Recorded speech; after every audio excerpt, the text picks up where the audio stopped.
In a leaked video reported in The Australian just before question time, the minister sensationally claimed that Australia has an obligation to foreign criminals.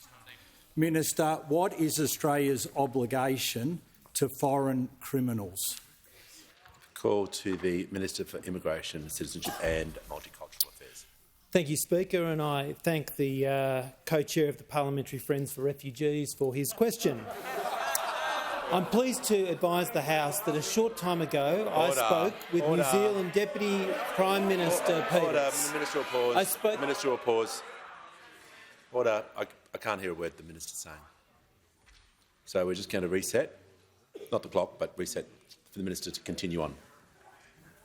Thanks, Speaker. A short time ago, I spoke with New Zealand Deputy Prime Minister Winston Peters. I spoke to him about the changes our government will soon be making to strengthen community safety in Australia.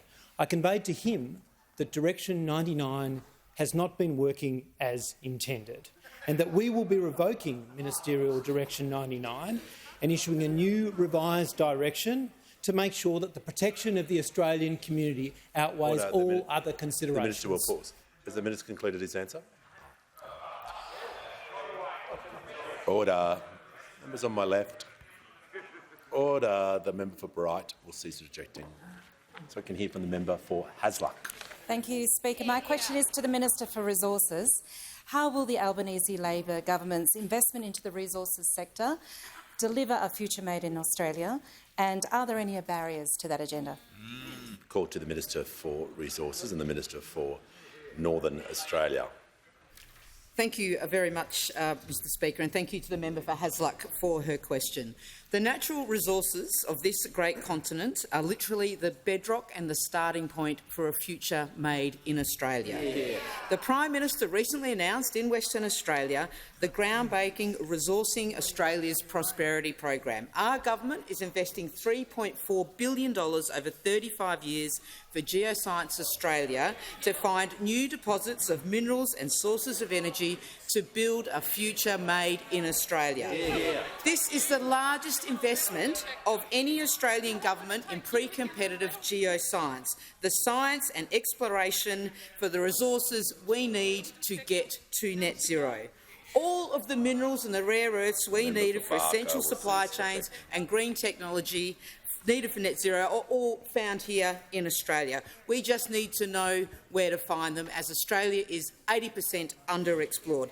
This is a generational investment in the science underpinning the resources sector and is an absolute game changer. Along with the 10% critical minerals production tax incentive, this is the most significant budget for the resources sector in this country ever.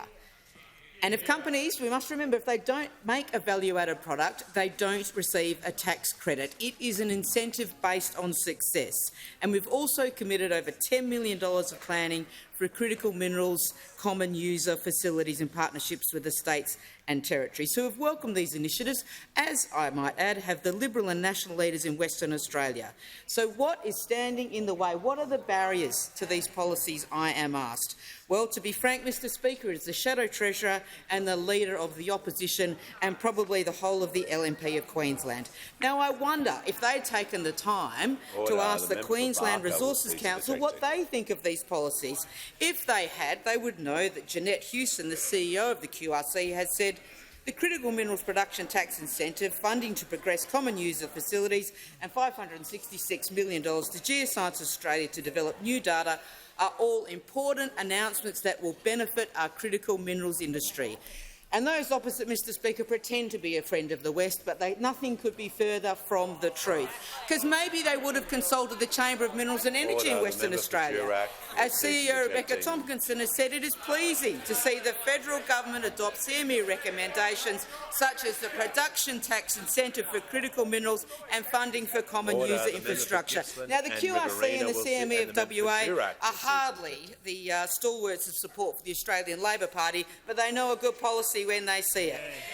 What we know is the opposition choose not to act in the national interest but in their own self-interest. They want to offshore Australia's future. We will make a future here in Australia.